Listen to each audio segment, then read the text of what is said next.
Hello everyone and welcome to episode 8 of Strat Watch. So here we go again, we're going to bring you up to date with all stratospheric developments in terms of what's happening at 10 and 30 HPA over the North Pole and the Arctic. We're going to look at forecast data as well for the next couple of weeks and then the next 6 weeks, and we're also going to have a look at a historic winter. In fact, we've got a big winter. I think we could be one that a lot of you have been waiting for. We're going to be looking at the winter of 1946-1947, which was extraordinarily cold in the UK and very snowy as well. We're going to look at that winter from a stratosphere perspective. So sit back, relax, enjoy. That's to come later on in the video. Please like, share, subscribe. Make sure everyone for doing that. The first video of the day was our 6 AM UK weather forecast. We're going to be live at 6 PM with your 10 to 14 day. We'll do an Atlantic storm watch in that live stream as well. So an interesting live to come at 6 o'clock. Right, okay, let's start off with what's going on currently at 10 HPA over the Arctic and North Pole. So the black line here shows where temperatures have been and where we currently are with the temperature at 10 HPA over the North Pole versus average, which is the grey line. So you can see through most of this winter, actually, the temperature at 10 HPA has been trending colder than average. We remain colder than normal right now. That's where the black line currently is, somewhere about minus 72. At this point in January, coming towards the end of the month, we should be up here somewhere about minus 57 or minus 58. So we are significantly colder than average with our temperature at 10 HPA in the stratosphere. And if we go low down to 30 HPA, well, there also it's been very cold throughout this winter, really. Still remains the case it is. We're currently about minus 82 and minus 83 at this point in January. We'd expect to be around minus 70. So at both 10 and 30 HPA, we're probably running around 12 or 13 degrees colder than the seasonal average, and this tells us that we have got a strong stratospheric polar vortex, which of course we know. Well, let's have a look at forecast data from the GFS. So the blue and purple colours, these are the cold temperatures at 10 HPA over the Arctic and the North Pole. This is the GFS 12Z run as of the 21st of January 2025. Those blue and purple colours are maintained. No difference, really, no changes over the next week. The stratospheric polar vortex remains locked in across the North Pole, across the Northern Hemisphere. Moving out into early February, again, the blue, purple colours there within the 10 HPA level. No difference whatsoever, but as we get to about the 5th of February, we start to see a bit of a stratospheric warming starting to take place over Siberia, although that is already beginning to fizzle out by the 6th of February, which is far as we get to with the GFS. So basically, there's no sudden stratospheric warming event on offer within the next couple of weeks. The stratospheric polar vortex will remain strong and very much across the Arctic and the North Pole at both 10 and 30 HPA level over the next couple of weeks. This is from the ECMWF. These are showing weekly temperature anomalies. These are the blue colours, of course. Cold temperatures in the stratosphere at 10 HPA. This is from this is week 1 from 27th of January to the 3rd of February. Week 2 also keeping those blue colours again. That is colder than average temperature anomalies. Week 3 again cold and average temperature anomalies, just coming up a little bit, but still below normal. Week 4 and then week 5 does show a bit of a warming there. That's the final week, 24th of February, 3rd of March. We do see signs of a bit of a warming there through the Canadian side of Greenland and Canada and in towards Greenland as well. Whether that would develop or whether that could be an SSW, it's hard to say. On the temperature scale for an SSW, we've got to go into both deep red and yellow colours. We're well short of that. But of course, it's like 5 weeks away, so it's a very long way out. So when we get to time frame, that might be an SSW that the ECM is picking up on. But certainly until like late February, there's no sign of any sort of significant stratospheric warming. This is another way of looking at the stratospheric polar vortex. This is with the mean solar wind and forecast. So throughout large portions of this winter, we have had a record-breakingly strong stratospheric polar vortex, but stratospheric polar vortex remains at a record-breakingly strong level really as well. You see this thick blue line, which kind of like the ensemble mean, is above this red line just here, telling us that for the next, at least the next week, maybe the next couple of weeks, actually, the next 2 or 3 weeks, the stratospheric polar vortex is likely to be at a record-breakingly strong level. So this is certainly a polar vortex of doing winter at the stratospheric level. I'm not sure it has been up to this point at the tropospheric level for the UK and for Northern Europe, but well, there is still time for a polar vortex of doom at the tropospheric level. Absolutely no sign of an SSW at all, really. We do have these outlier so there is a bit of a weakening trend around here in the last week of February and into into the beginning of March. There is a bit of a weakening trend of the stratospheric polar vortex, but still even then pretty strong, and, you know, still above the long-term average, which is this red line just here. These blue lines are the ensemble blue members that are going for a reversal, so it's only a couple of those doing that, even out to the end of February and the beginning of March. It really does look as though this is going to be a winter that does not have an SSW, sudden stratospheric warming event, and reversal zone winds at any point. And we did say that in our winter forecast, to be fair. You know, we've had quite a few winters recently that have contained SSW, especially late on in the winter. We were always due a winter that didn't have an SSW event. I think this is probably going to be the one. If we do get an SSW, I don't think it'll be until the very end of February, and more likely, I would say, into March or into the spring anyway. So for the time being, this stratospheric polar vortex of doom continues, and we shall continue to monitor. Now, what you've been waiting for, I'm sure, this today's look back in terms of the stratosphere is going to be covering the winter of 1946-1947. One of the coldest and snowiest winters on record. What happened from a stratosphere perspective in that winter? Let's have a look. So we start off here on the first day of mid-tropical winter 46-47 with the stratospheric polar vortex, these blue colours, well and truly entrenched. Now let's go through December 1946, and again we see those blue purple colours there, which is the stratospheric polar vortex, very much sitting at 10 p.m. over the Arctic and North Pole. That's the 10th of December. No real changes up to that point. December 1946 did have a few cold snaps, a few easterly outbreaks, I think especially around the early to middle part of them. Got milder for Christmas, and you know, that's how 15th February is looking still with that with the blue colours there over top of the Arctic and North Pole. So the stratospheric polar vortex still well and truly in business into the middle of December.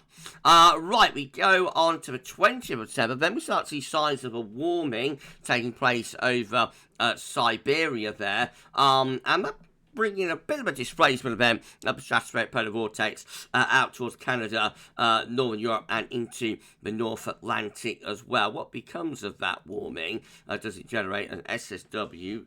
Not really, but again, we do see quite a significant warming. That's an early warming now, 22nd of December from Siberia, and it is penetrating into the North Pole to some degree. So an early, not an SSW, but an early warming event taking place over Russia and Siberia there. Quite interesting, causing a displacement of the stratospheric polar vortex into Canada, North Atlantic, and Northern Europe. Let's get to Christmas Day of 1946. Well, then the warming is beginning to ease off over toward the Canadian side, or over towards the Pacific side of the Arctic. Well, the Stratospheric Polar Vortex is still there across Canada, North America, and into Northern Europe and North Atlantic as well. I think it's been displaced, though, from that early warming. So we do get early displacement type event taking place through this December. That's the 28th of December, and then we get through to New Year's Eve of 1946, and we've still got a displacement, really, of the Stratospheric Polar Vortex in towards the North Atlantic and Northern Europe. Notice a warming starting to develop over North America and into Canada, not an SSW, but do see signs of a bit of a warming over Northern America. Right, well, let's get into January of 1947. Remember, this is a late starting winter. The winter doesn't really get going until the third week of January, actually. Before then, it's rather, we do get some cold snap, but it's rather on and off, and we do get quite a mild spell, I think, actually, in the first half of January 1947. Anyway, this is how the things look at 10 HPL on New Year's Day. Again, we've got those blue colours there with the Stratospheric Polar Vortex, again, well and truly entrenched. Now, that's the 5th of January, so we are seeing signs of a warming there. In fact, let's go back to the 3rd of January. So then, we've got a little bit of a warming starting to appear over Siberia, and that warming from North America looks like it's moving into the North Atlantic as well. That leads us to the 5th of January, when we are seeing the Stratospheric Polar Vortex becoming a little bit stretched, actually, already. So, not an SSW, but we have got a warming over Siberia, and a bit of a warming into the Atlantic, Western Europe as well. That's causing the Stratospheric Polar Vortex to become a bit stretched and also displaced primarily into Canada and into North America there. Let's go couple of days further on to the 7th of January 1947, and further stretching of the Stratospheric Polar Vortex. Despite the fact we haven't had an SSW to this point, the Polar Vortex is being pulled, you know, really strongly at its roots in the stratosphere there.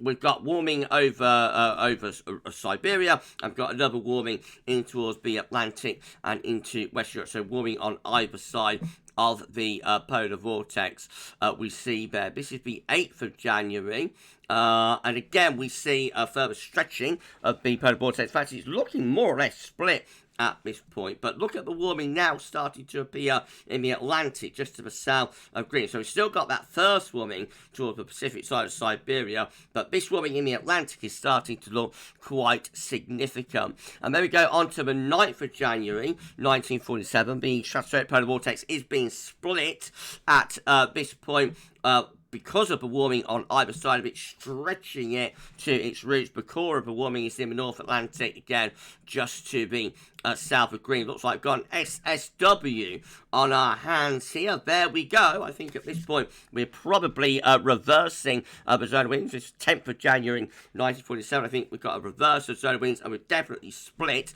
the Stratospheric Polar Vortex. We've got one lobe of blue spiraling off into Canada, North America, and another lobe of blue heading off in towards Northern Europe and into Russia as well. So the big freeze of 1947 was preceded in this winter by a sudden stratospheric warming event. So some of the videos I've done, most of them actually, look backs, we've seen that the cold weather happens with a decoupling, at least initially, of the stratosphere and troposphere with no SSW preceding it. But in this winter, we do, in fact, get a game-changing SSW. That's the 11th of January. Would have reversed the zone of winds at 10 HPA, 60 degrees north. Therefore, technical SSW would have taken place, and it is a split-type event, split-type sudden stratospheric warming event as well. The warming intensifying on the 12th of January. Check that out.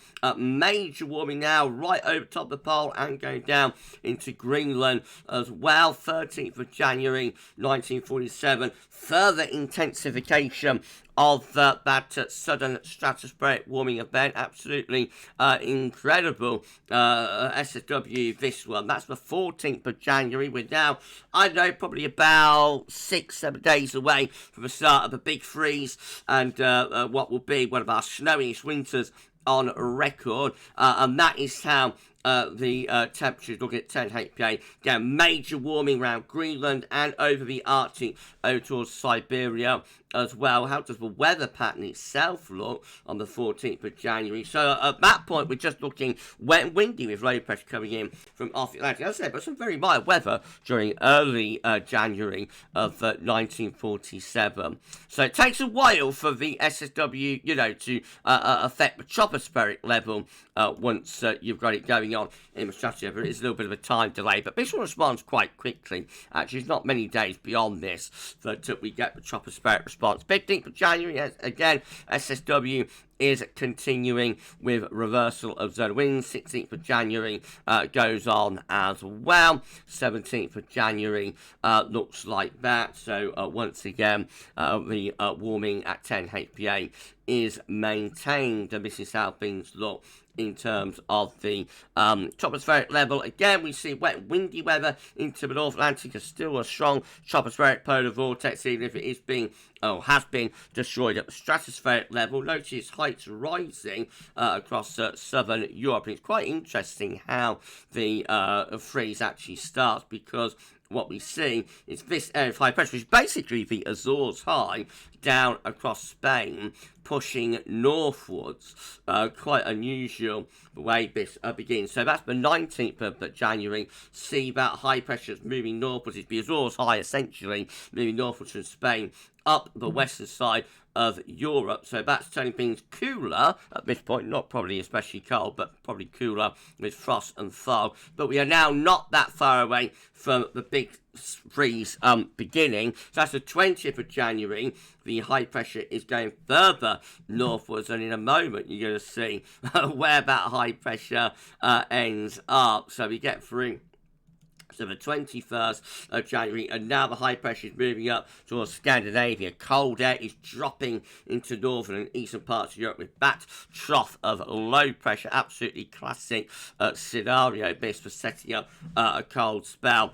And there we see it, 22nd of January. This is where the big freeze begins. We've got a Scandinavian high that has developed from the Azores high, basically from the Iberian high, and that's beginning to pull wind around to an easterly direction. And so off and running we go into the big freeze. There we are on the 21st of January, starting to pull those winds in from the northeast. That brings bitterly cold air in from the east, along with heavy snow as well through that third week of January. So by the 24th of January, we're well and truly into the big freeze, with the Scandinavian high actually back into a weak Siberian high. Most parts of Europe looking bitterly cold, heavy snow flooding from west to east across Europe, and then the cold weather is in for the rest of the winter. So February has a sub-zero CT. The first half of March 47 is also very, very cold and very, very snowy. Let's go back to the stratosphere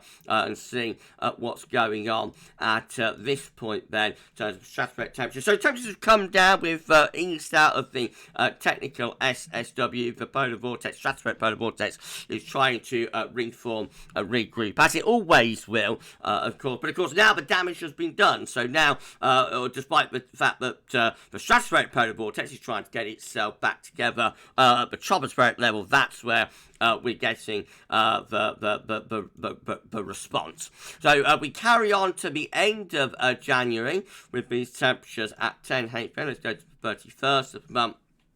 And again, we see a very ragged-looking stratospheric polar vortex. There's a little bit of it through the Atlantic into Greenland, northern parts of Europe, but still over the pole. Actually, not much of a polar vortex is in evidence. And then we head on into February of 1947, which I say is a very, very cold sub-zero CT February, and also very snowy as well. I don't think we get another SSW. In fact, as the month goes on, we see the stratospheric polar vortex reforming itself and, becoming rather more rather more what you would typically expect to see from the stratospheric polar vortex. Generally warm with stratospheric temperatures through the mid-latitudes as we come through the end of February. But of course, now the response is happening, or has happened, in the tropospheric level. So we'll just have a look at a few of those charts. So that's the 7th of February. Look at the blocking around Greenland,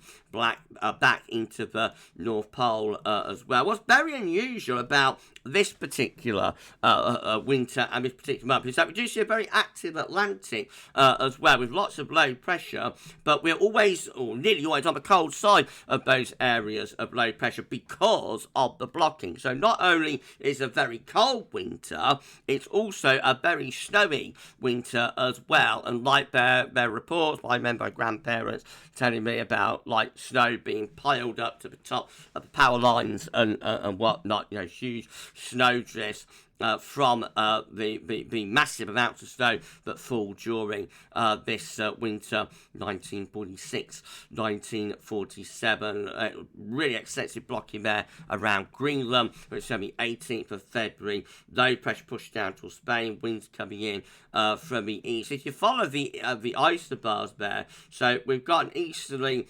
wind, really, but stretching all the way from like central Russia, Siberia, into Europe, out into the Atlantic, and going right the way over to the eastern side of America as well. So I think it's a very cold winter into America as well, into northern East America, telling us that we don't see it very often now, or don't see it at all probably now, but you know, we can have it very cold and snowy winters on both sides of the Atlantic if we've got strong enough blocking and if the jet stream is pushed far enough southwards as well. That's the 25th of February. On and on, the big freeze goes. Absolutely extraordinary charts, and all these areas of low pressure that are coming into the cold pool but sitting across northern and western Europe may deliver like snow event after snow event after snow event after snow event after snow event. Snow on snow on snow on snow on snow on snow on snow on snow on snow on snow, piling up more and more and more. Absolutely extraordinary winter that we have in 1947, and all preceded by a very significant and game-changing sudden stratospheric warming. So it just goes to show you what an SSW can lead to if it happens in the middle of a winter. And one of these years it'll happen again. It happened in 2013, of course, where we had a mid-winter SSW through early January, and one of these years we'll get it again, and we'll see that, you know, how much blocking, how cold we can get. But yeah, this is like a prime example of a game-changing SSW preceding a really cold and very, very snowy winter. If you've enjoyed this is unique content from GavsWeatherVids. I don't think you see this anywhere else online. So if you've enjoyed episode 8 of Strat Watch, and why wouldn't you have done, then please can you give us a like, share, and subscribe. Tell your friends and family to subscribe as well. About 50, 60 subscribers are going to get us to 19.5k. So if you could give us a sub, that'd be absolutely fantastic. Thank you so much, everyone, for doing that. Do episode 9 of Strat Watch for you next week, and no doubt we'll have another look at a past winter with that one as well. Okay, well, I'm going to be live at 6 p.m. We attain a 14-day, and we'll include Atlantic Storm Watch in that as well. Have a look at a bit of high res. So come back at 6 p.m. and I'll see you then. For this one, though, for episode 8 of Strat Watch, that's all for now. Thank you so much for watching. See you later, and bye for now.